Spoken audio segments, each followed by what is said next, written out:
Bonjour et bienvenue chers téléspectateurs de Zareen International Television.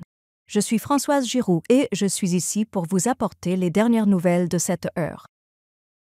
Après les tensions, Abdullah Qasik, chef intérimaire des services de renseignement talibans, s'est rendu dans la province. Des sources indiquent que Qasik a rencontré les responsables locaux du groupe lors de ce déplacement.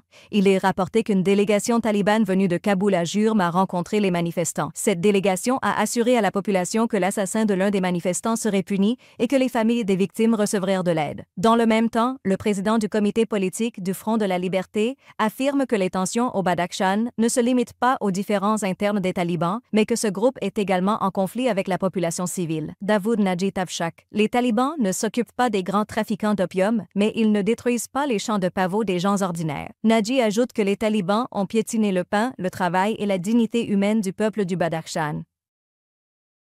Abdul Ghani Baradar, vice-premier ministre chargé des affaires économiques, déclare que l'industrie est considérée comme le moteur du progrès de chaque pays.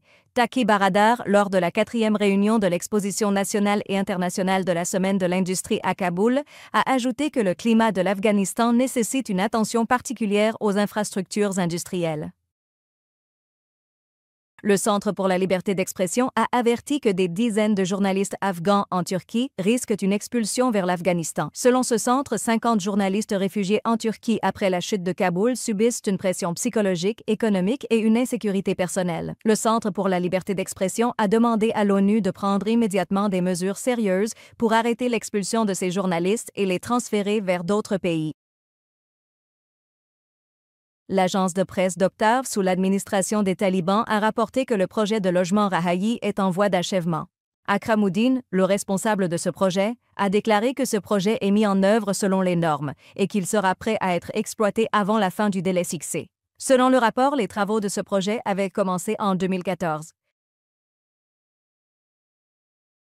Roya Mahboub, fondatrice de l'équipe de robotique dont les filles afghanes ont remporté le prix du courage en sciences, technologie et ingénierie, a reçu ce prix lors de la 33e édition organisée par le Liberty Science Center dans le New Jersey aux États-Unis.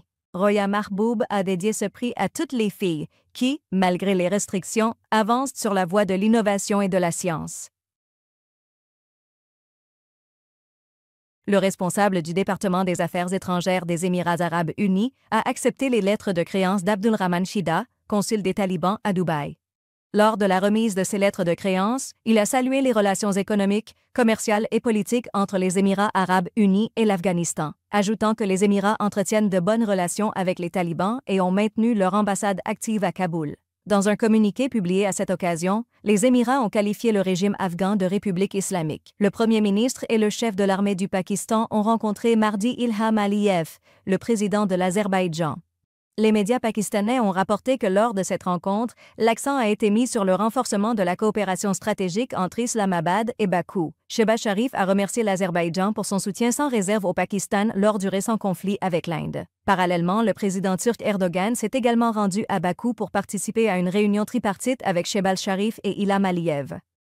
Parallèlement, après l'attaque israélienne contre l'aéroport de Sanaa au Yémen, qui a eu lieu il y a quelques heures, Benjamin Netanyahou a déclaré que les Houthis ne sont qu'un symptôme et non la racine du problème. Dans le même temps, le ministre israélien de la Défense a affirmé que lors de cette attaque, le dernier avion des Houthis a été détruit. Yasser El-Khanes a déclaré que cette attaque s'inscrit dans la continuité de la politique d'Israël et que selon lui, quiconque tire sur Israël en paiera le prix fort. L'agence de presse Reuters, citant 5 sources bien informées, a rapporté qu'Israël et la Syrie ont eu des contacts directs ces dernières semaines. Le but de ces discussions a été annoncé comme étant la réduction des tensions et la prévention d'un affrontement à la frontière entre les deux pays. Ces négociations ont commencé après la chute de Bachar el-Assad en décembre dernier. Les responsables officiels des deux pays n'ont pas encore réagi officiellement à ce sujet. Le président iranien, lors d'une visite de 2 jours à Oman, a rencontré et s'est entretenu avec Haitham Ben Tariq, le sultan de ce pays. Le ministère iranien des Affaires étrangères a qualifié ce voyage de rencontre dans le cadre des négociations nucléaires entre Téhéran et Washington. Massoud Pezeshkian a exprimé sa gratitude pour le rôle actif et constructif d'Oman dans le processus de négociation lors de cette rencontre.